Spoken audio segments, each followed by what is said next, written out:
Podcasting is more than just talking, it's listening. BSing with Bob Schmidt. It's the BS with Bob Schmidt podcast, and my guest this time around is an entrepreneur, a marketer, a social media expert, a 5% athlete, and most of all, friend of mine, Joshua Coburn, joining me this time around. Written a couple of books as well, Through the Eyes of an Abstract Mind, Inspiration on Demand, and the brand new book, Shit That Needs Said. Joshua, thanks for being on with me today. Absolute pleasure, sir. Thank you so much. So let's talk first of all about the 5% athlete piece because I don't know if I know what that is. Yeah, that's sort of new for me at the beginning of the year.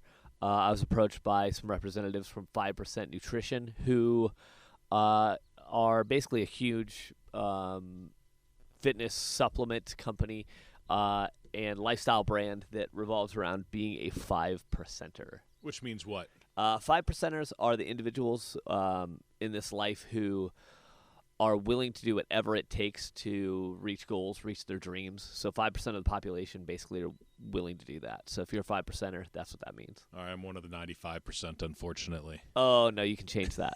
You can change it. Well, let's talk a little bit about that then. How do you change that? How do you become the 5% if you're in the 95%? You set goals and you do it no matter what. That's it. Simple. You take action. You do what you have to do.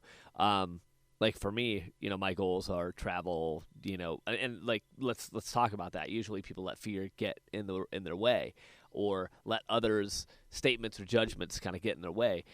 For me, that's not in the equation. I'm scared, but it's about courage. It's about just taking over and going and doing and overcoming that fear. So that's what it's about. How do you get over that fear, though? I think a lot of people, entrepreneurs especially, marketers do. I think everybody has that problem. Everybody has that fear. How do you get over that? Just like anything else, it takes positive self-talk. I mean, it literally takes sitting down and saying, like, you can do this. You're capable of this. And talking yourself up, talking yourself through it. And when you do that, it'll slowly encourage you to start ticking small goals off of this big dream. And that's what it has to be because, traveling around the world with a backpack alone is terrifying to a lot of people. Mm-hmm. But that's not how it starts. It starts by getting comfortable traveling, maybe for some people, across town in their vehicle alone. And if that's where you need to start, then that's where you start. And you do it by telling yourself, like, look, Josh, you can do this. Just get up, go out the door, grab your keys, get in your car, and drive. And you break it down as tiny as you need to do it, so you're ticking off those goals. For some of us, you have to start that small, some even smaller. And others, like in my case, it's like, well, I guess I'm going to book this trip to Iceland, and I'm going to go. Is it a lot like that movie? Remember that old movie in the 80s or maybe early 90s that was the What About Bob? It's been a long time, but I think so, yeah. It's Bill Murray, right? Yeah, it's just basically baby steps, so dealing with things, writing it down or taking it off in chunks that are big enough that you can just do on a daily basis rather than set this so lofty goal and think that, okay, I can go from nothing to running in a marathon in a week. 100%. That's exactly what it is because the person that I need to be to reach that goal, whatever it is, as lofty as I make it, I'm not that dude yet. Like, I'm not that person. I don't know how to be that person yet. But starting real small in the bottom, I slowly learn how to be that person, and then eventually there you are.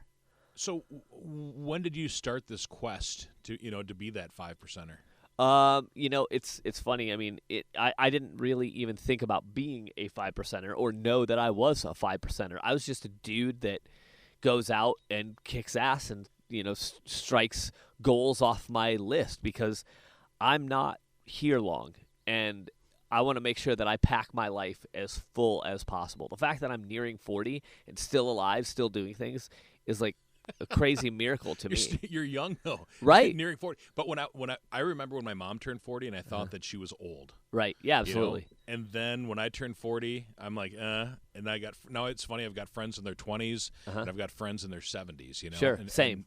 And it's kind of weird to think about that everywhere along the line, there are goals that people are setting, and there's goals that people are trying to reach. But that whole 40-year-old thing, right? That's a hump. I turned 50 this year. Yeah, I honestly, I'm scared of that. Really? Yeah. See, I'm not at all. Like 40, 50, 80. Like I have no concern about my age because I'm still going to do what I do. I Right. might have to do it a little slower, but I hope not because I'm going to work a little harder if that's what I have to do. You know, a lot of people look toward like retirement and things like that, like because I can't wait to start to slow down as I get older.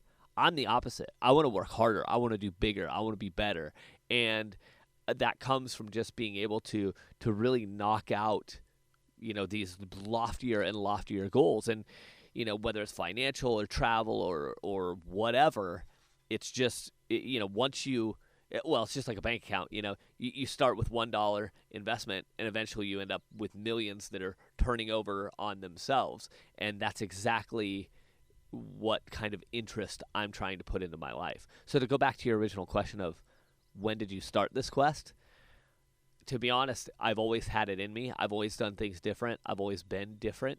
But I wrestled with it until I was 20 years old. And I hit bottom when I was 20. I was ready to check out, ready to be done with this life because I believed other people more than I believed in myself. And they said I couldn't do it and I had to live in this box. And I believe that. But the second that I hit bottom, kind of wrote out my suicide note and got my fears and insecurities and all these things out, then I didn't have anything to lose. Now I can do whatever the fuck I want in spite or despite what others think because it's irrelevant. It's about what I want to do. People now, you know, 20 years later almost from that moment are asking me, how are you so happy? Some of those people that were a problem then. And my first thought is, well, I didn't listen to you. My second thought is Right. because I'm not listening to anybody in terms of people saying I can't or I shouldn't or whatever. Like, there's no good reason not to do these things. Is it hard not to fall into that trap of listening to what somebody says? You know, I think opinions are valid and I think advice is good, but I don't surround myself with those people, so I don't even hear it. Like, those people just are not in my life, period. But how do you do that? Because every one of us has that cancerous person in our lives. You know, we've all Right. got that. It's either a neighbor, it's a relative, it's a coworker, it's you know, you name it. There's every one of us has somebody that drags us the hell down. Right. Well, I mean, in terms of like a coworker or somebody, I mean, I literally eliminate them from my life. That doesn't mean I don't see them from time to time. It just means, you know, I have more of a passing conversation. I'm not going out for dinner with them on, you know, a Thursday night to have long life conversations because long life conversations with these individuals leads to a dead end for me. And I'm not okay with that. But like my parents, you know, they're simple. They like to stay around home. They don't like to do the things I like to do. So I'm not going to talk to them about, you know, I'm not going to ask my father about international travel because he has no interest in it. He's going to tell me it's not cool or good or what, you know, what's great about life. So I'm not going to talk to him about that. It's that simple. Avoid the topics if that's what you need, you know? Yeah, but I mean, you can avoid the topics, but you don't avoid the person sometimes. So when Yeah, it comes absolutely. to like parents and family and stuff like that, and when it's coworker too, I mean, sometimes you just can't. Right. Well, and that's it. You also have to determine, is that job or that coworker more or less important than happiness? True. You know, I mean, you can make that change. Same with parents. I don't care who you are. I've had to, for a time in my life, eliminate being around my mom because it was just a negative time and it wasn't working. So what I ended up doing is just kind of not going to family functions, and I would see my additional family in other places and things because it was just a negative situation. And I did my best to discuss it, but there was no communication being had. And if we can't communicate through it, then there's no reason for me to be present and embroiling myself in something that's at that time unsolvable. So I just stepped away from the situation, and that was great. It took stress away, and everything was absolutely fine. And Right. to kind of get back to your original kind of statement, something that I always like to refer to is like, I'm not going to ask, you know, a poor person about investment banking Right. because they're going to tell me it's stupid because all they care about is getting food. So to the point earlier, I'm not going to talk to my father about international travel because he doesn't know it. He doesn't give a shit about it, and it's not relevant in his life. So you have to pick and choose the conversations you're having with people as well. And if somebody doesn't understand you and doesn't support you, get them the fuck out of your life because they are not worth being there. Joshua Coburn joining me on the BS with Bob podcast. You might hear some ambient noises in this show compared to other shows. We're actually doing this show outside live at my favorite place in the world. You talked about pursuit of happiness earlier, and, you know, I think I'm at the point in my life where happiness means more than money. And I know that the other day you posted something about that, you know, you're filling your bank account with what? You know? Freedom. Yeah, absolutely. Money means freedom. And to that end, there's a different way to think about that, which I'll address in a minute. But for me, yeah, I don't put dollar bills into my bank account. I put freedom in there, because the more money that I have in my life is not about money. It's not about number. Well, you live of pretty dollars. simply. I do, and that's it. Like, people assume that I have, like, you know, millions of dollars, or have a super nice, you know, Porsche and live in this mansion. Fact is, You drive a piece of shit. yeah, I drive a car that's old because I don't need anything nice, and, you know, I have a backup 1971, you know, flat black GMC pickup that's badass and cool, but it doesn't cost any money to have. And I live in a really small apartment that most people, when they walk in the front door, be like, oh, this is a nice little place. But if you walked down the hallway any farther, you would find that there's virtually nothing in it. You know, there's no decoration on the walls in the bedroom. There wasn't even a bed in there. I slept on the floor at this place for almost 4 months, and my landlord stopped over to have a conversation with me, and was like, do you not have a bed? I was like, no, I don't. She's like, oh my gosh, let me get you a bed. You got to have a bed. I was like, I'm cool. Like, I'm good. She's like, no, I'm getting you one, because she just couldn't fathom living like that. But when I leave, I'll leave the bed. It's not mine. It was a gift. Like, you know, so it's cool. Yeah, when I first met you, you had just written the book Inspiration on Demand, Right. and there's a lot of quotes and a lot of Joshisms, really. I mean, Yeah. Joshuaisms, and I appreciate that. I really like that. I know that since then we've been following each other on Facebook and on Instagram, and, you know, just all of the social medias, and we've become friends since then, and. It's funny because a lot of my followers follow you because of the fact that we're, you know, that we're kind of connected.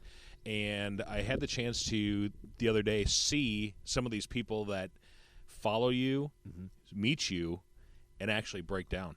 Right. Yeah. That to me was one of the most powerful things that I've seen in a long time. Right. Wow. Yeah. I mean, it's interesting. It happens. And I don't. This might sound pompous. It's not intentional, but it's. A lot of times, no matter where I go, I'll have people, you know, stop me for a handshake, a hug, a selfie. But just as often, I have people that do break down because they're like, look, I was at my worst, and I saw your posts on social media, or I read your book, or, you know, whatever, and you're what kept me moving. You're what kept me going forward on days that I didn't think that I could. And, like, these are strangers, people that follow me that I have never met. And I mean, they're friends to me, like follower or fans. Like, that seems weird. They're friends, you know what I mean? They're people in my life. But, you know, I'm vulnerable. I'm real, and those individuals feel that through what I do, and to have them give that back is such an honor. So it happens pretty often, and in public places too. It's crazy. Right. Well, I'm just going to bring up something that happened last night. Yeah. So it was like you and I and my son Hayden and were eating dinner at a restaurant in a small town. Right. 5 hours away from where you live. Yeah. Yep. 4 hours away from your home. An hour away from where I live. We're eating dinner. Somebody walks in. Josh. Right. That was so bizarre. Yeah. I mean, it happens. It happens everywhere I go. I mean, I've been in, you know, different countries and had somebody, you know, be like, oh my gosh, like, what are you doing here? And I'm like, you know, who are you and what are you doing here? You know? So, I mean, it happens. And it's, you know, it's an honor for me. Like, reach and influence does matter. And I mean, I don't care what anybody says, you know, call it famous, call it whatever you want.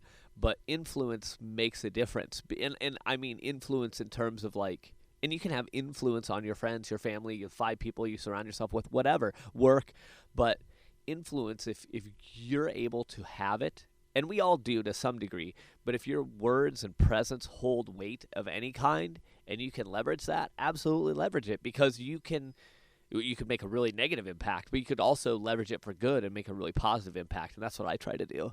Let's talk about business. You're an entrepreneur, you're a marketer, you're a social media guy. Sure. Let's talk about, taking some of these things that we're talking about now and rolling that into maybe starting a business or, having that idea go from in your head to a piece of paper to actually making you money.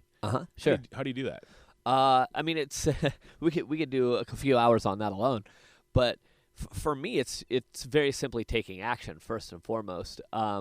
If you have an idea or a million ideas, write every single one of them down and try them all.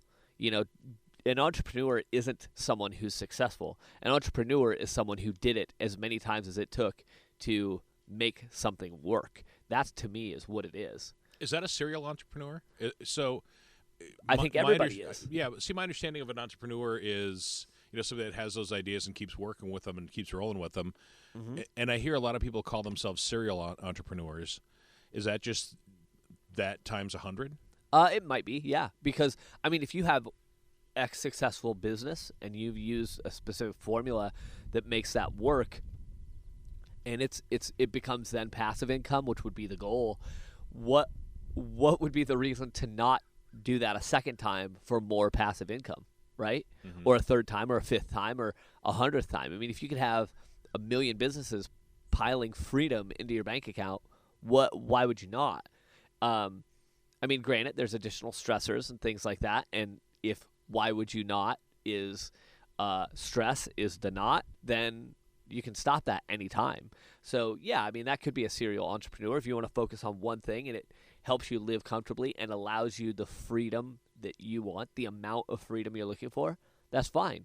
Nobody says you have to do it, a million times in a million different ways. In my case, I have failed in business 7 times in different ways. And I learned something every time. I don't look at it as a failure. The business has failed, but I learned a lot of cool shit. Mm-hmm. And that made me better at what I do now. And I'm not failing. Well, the thing is that you have to fail in order to succeed, I think. Because and you hit the nail on the head when you said that you learned lessons from each and every one of those 7 businesses. Right. I find it interesting that one of the things that we talked about the other day when we weren't on the air, you said that you told your high school principal when they sat down and said, hey, let's talk about what you want to do with your life, Josh. Right. What the hell are you going to be doing with your son? And you just said you want to get paid to be you. Yeah, exactly. And that's what I do right now. But I was told then, well, that's not really a thing. It's not really feasible. And I was just well, it is. Why isn't it? You know what I mean? And they just didn't see the same vision I did. They were thinking very linear. They were thinking very traditionally. And like we were talking earlier, when your dream is this lofty thing, you have to eventually become the person you need to be to live that dream. Mm-hmm. And, here I am 16 years old saying this. I didn't know what that looked like yet. I just knew that I wanted to make money by being me. I eventually figured that out. I had ideas. I had, goals to strike off the list. I was going to write books. I was going to do, public speaking. I was going to do these things. But ultimately, I knew that was just a piece of the many things I was doing, and I was going to be kind of my own personal brand. But I didn't know what that looked like then, so I couldn't explain it then. I didn't know. I was just didn't have the education. Well, 20 years ago, I don't think they really had the brand term out there. You know what I mean? It was there was the brand of Tide and Ford and right. There's brands, but I don't think people really thought about the branding of BS with Bob or right.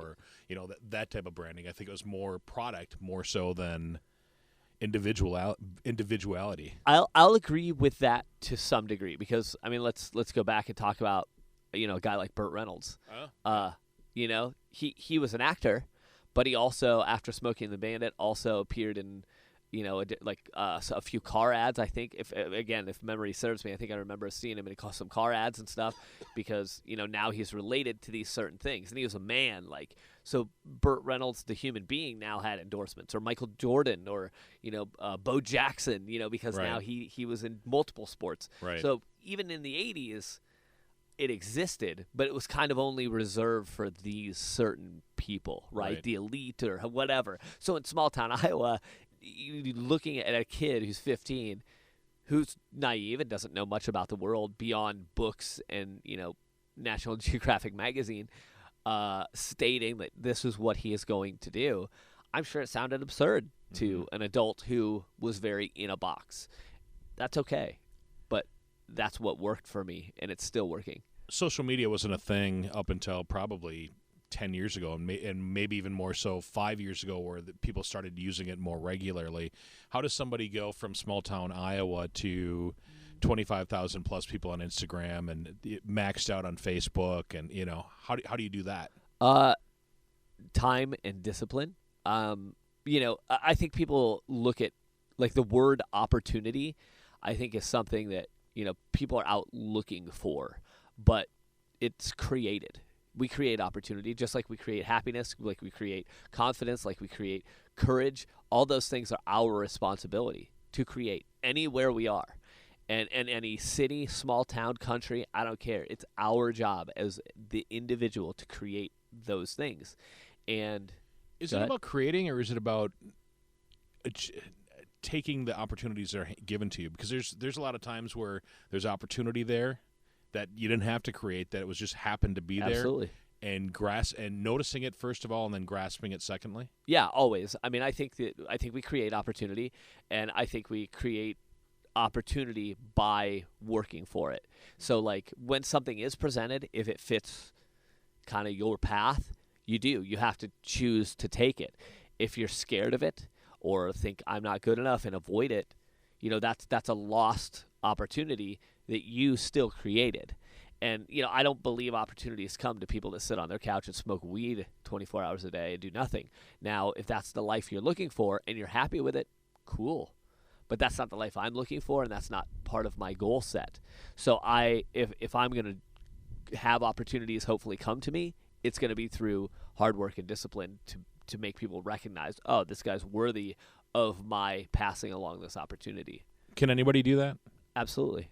Absolutely. But it should be understood that there's a small percentage of people that are willing to do what it takes to do that. And that goes back to the 5% thing we were talking earlier. I look at musicians who, they'll sleep on couches and have nothing and tour all over the country for 25 years before they have a career and start getting paid. Before they were an overnight sensation. Exactly. Yeah. In air quotes. Exactly. And I just read a thing on Usain Bolt about his, millions of dollars and medals and everything.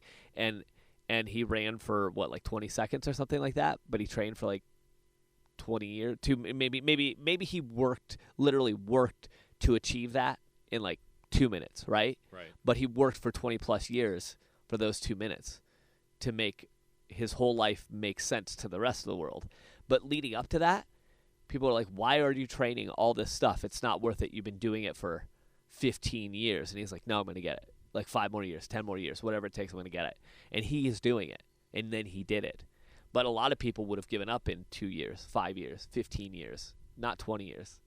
They would have fucking stepped out and been like, I'm out. Can't do it. It's not worth it. But he saw the vision, and he did not stop, and he was rewarded very heavily for it.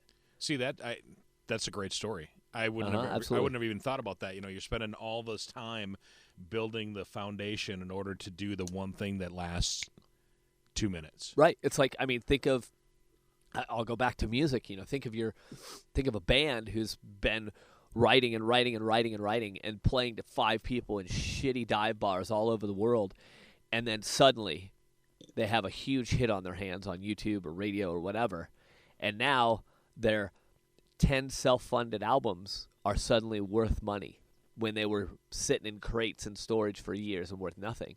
But because of that one song, the world discovered everything they've been doing. And now, to your point, overnight sensation, fine. But they worked for 40 years to have that moment happen. They got all their money at once, where most people get incremental sums of money their whole life. They could retire after that single hit, right? Right. But they ate shit all those years to do that one thing and be done. Where most people live pretty okay for a lot of years on incremental income instead. It's just a different way to skin a cat. Well, let's parboiling them works the best. If you look at that, if you look at that person that has crates of music, right? So they produce all these albums and they've got them sitting in in storage bins somewhere. Wouldn't marketing be to their benefit, like getting somebody to come out and help them to hey, here's XYZ band, let's rock and roll with these guys? Oh yeah, absolutely. I mean, if there's funds there to do that, but that's where different things start to come into play. I mean, if you're a musician and you don't know how to market, and you don't have the funds to work with somebody who does, or a company to market it, or a label where funds are at, then all is that you're working to make something happen. And at this point with YouTube and iTunes and Spotify and Pandora and all these things, you can create your own business around your own music. And to your point, it's different than it used to be. You could live a good life being a musician, a session musician, a touring musician, and do it traditionally, incremental income your whole life. That is absolutely doable at this point. So it just depends on what your goals are too. Right. Josh Coburn joining me on the BS with Bob podcast. Entrepreneur, marketer, a social media expert, and author of a few books. You got a new book coming out called Shit That Needs Said. What is that about? Yeah, it's the whole title is Shit That Needs Said, so you can kick all the ass. And what it is it's not a book that's going to give you a ton of advice. It's not a book that's got like 5 steps to super success. Like, screw all that shit. You will figure it out as long as you believe hard in yourself.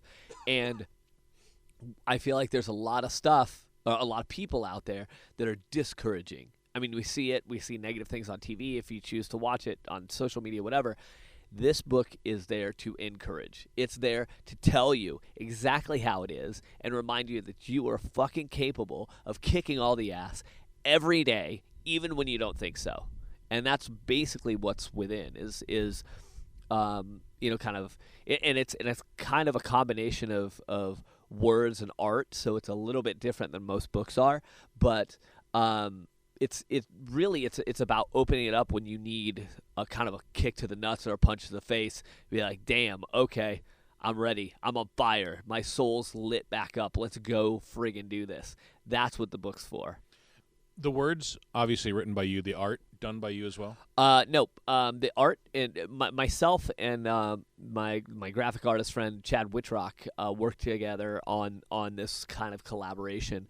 And we approached it from the standpoint that I don't want, from the slip cover, because this book is going to have a slip cover, all the way down to the contents. I wanted it to be more than just words on a page. I wanted it to kind of have a really visual, artistic, different element. So people who maybe weren't into kind of motivating, inspiring things, that are maybe into art or into something a little different, can also kind of look at this and see that it's something different, and maybe they'll get something out of it in a different way than they anticipated.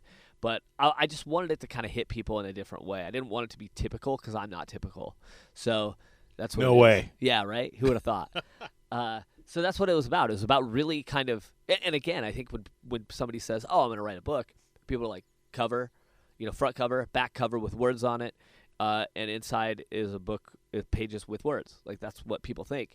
For me, I'm like, I'm going to write a book, and I don't have any fucking rules. So I'm going to make this book. It's going to be filled with art, with motivation, with positive words.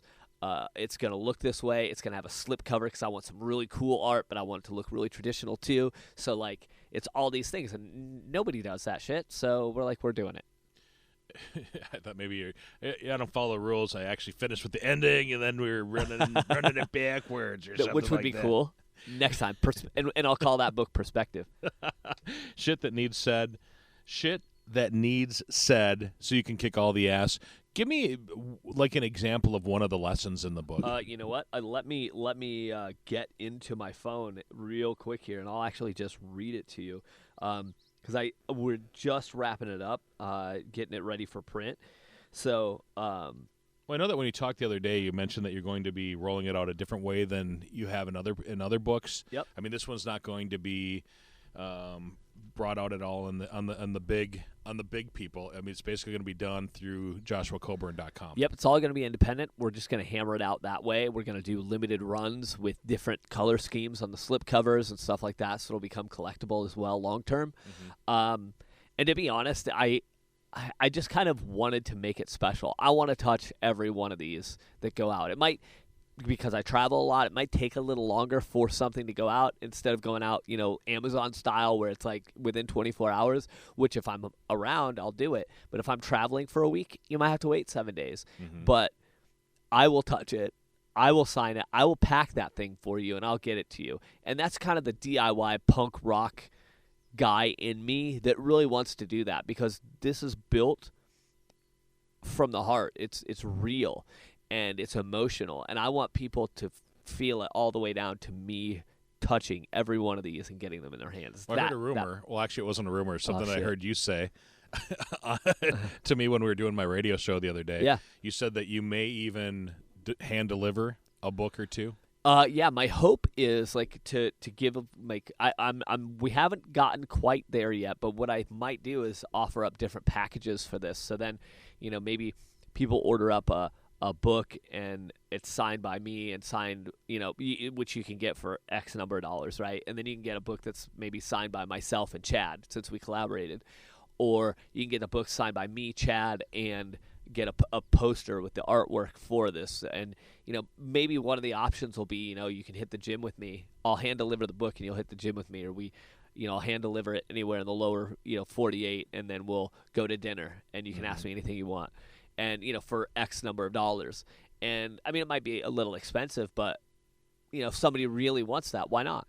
Honestly, that's what bands are doing nowadays. Totally. Back when I was growing up in the 80s, you scored backstage passes. You got to go backstage. You got to spend some time with the guy. Nowadays, everybody's selling a package. If I want to go backstage, you have to pay for that. Mm-hmm. And if you want to talk to him, you got to pay more. And if you want to take your own picture, it's even more. Right. And, so, I mean, it's kind of the way the world's going.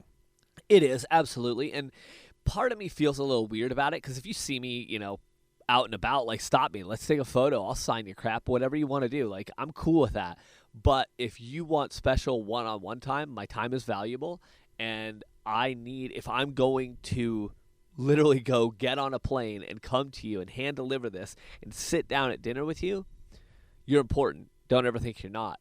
However, my time is also important. So if you want a specific experience with me, I'm absolutely more than willing to make that happen. But it's, it costs me money to get on a plane and to do these things, and people have to understand that. So that's what it takes to make those things happen. Honestly, one of the lessons that I've learned in life is that, we can always make more money. You can never make more time. So time is one of the most valuable things out there, because we've only got a llimited amount. Absolutely. You don't know if, today could be your last day, Yeah, I agree. I mean, you got to live everything to your absolute fullest. There's no other way to do it. That's absolutely how I look at it. So were you able to find some of the quotes or some of the book on your phone? Yep. Yeah,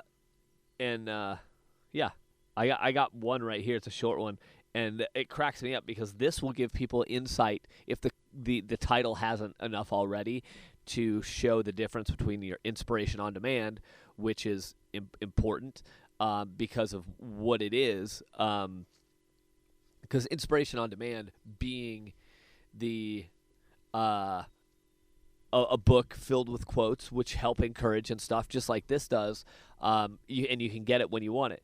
When it comes to this book, which again, shit that needs said so you can kick all the ass, that is a pretty kind of in-your-face title. Oh yeah, but the book itself is that way. So it's a little more aggressive than inspiration on demand. To me, it's kind of like for those that really need a kick in the ass, or maybe it's kind of like step 2 from inspiration on demand. And that said, here, I'll just read this one, because this one's a short one, and it's really straight up. And it says, "Through sickness and soreness, we persevere. Forward movement or bust, motherfucker. You can't stop the unstoppable." That's very different content. Yeah, it is. But at the same time, it also is like, damn it, that's right. Forward freaking movement or bust. I got to do this, and no one's going to do it for me. So that's kind of what it's about. But here's another short one. It says, "Bringing negativity to your life is like bringing a knife to a gunfight. You're going to fucking lose." You know what I mean? If you're going to bring negativity into your life, you're going to chop yourself off at the knee when you're trying to run. Doesn't work. Right. Was it hard for you to go from being Inspiration on Demand, and when I first met you, you were more PG. Then you moved into more PG-13. Now you're kind of more, I would say, more real and more true to who you are. Was it hard to make those steps to show that publicly? Because I understand that you can do that within the confines of the comfort of your, yourself and with your friends and whatever. But then to take that step and to show that to the world. Well, I think it was. I debated it a lot because, I'm an extreme guy, period. I take everything as far as I can take it. Look at me. Physically, I'm that way. When I hit the gym, I'm that way. I'm always taking it as far as I can. I'm pushing. I'm a freaking workhorse, period. And for me, Inspiration on Demand and that kind of time period was kind of it was a PG-13. It was my Disney self. But also the market that I was working within, which was primarily speaking at schools and stuff, they needed to see a guy who was heavily tattooed, which is scary to invite into large schools to talk to students in terms of the PR for parents. I get that the superintendent's got to be look, this guy's safe. He's okay. Check him out. He's not going to taint all these kids. He's going to add value, and you'll see. Trust me on this. That I needed to do in order to break that market, which I did, but I've grown past that market. I will still speak at schools. I do still speak at schools, but my value is bigger now and different now, and it's more real, it's more aggressive, and it is more extreme. It's who I am distinctly. And I always said, well, you get what you get with me, but I'd often say when I meet people, yeah, you get what you get with me, but also I cuss like a sailor, so just so you know. And they'd be like, oh, yeah, I'm not surprised. And it was things like that. It's well, they saw me as this, but they, everybody makes additional assumptions, and they were already assuming it. So I'm just screw it. It's time to take that step because I want to be more real, and I don't want to just reach students. I want to reach the broadest audience possible, and that comes with vulnerability and being completely real. And you get what you get with me, just like before, but now it's just not watered down currently at all. Joshua Coburn, worldwide, new book, Shit That Needs Said, so you can kick all the ass. How do we find you? Find me at joshuacoburn.com. That's where you'll find all updates on what's happening with myself, with the book, etc. And the book you're not going to see much on just yet. You'll start seeing little things being leaked on social media, which generally you can just Google me, Joshua Coburn, or at Joshua Coburn, and you'll find me on Instagram, Facebook, Twitter, etc. But that's where you're going to find updates on the book, on what I'm doing, where I'm traveling to, who I'm with, what crazy shit I'm up to, fitness stuff, all that, 5% stuff. You'll find it all out there.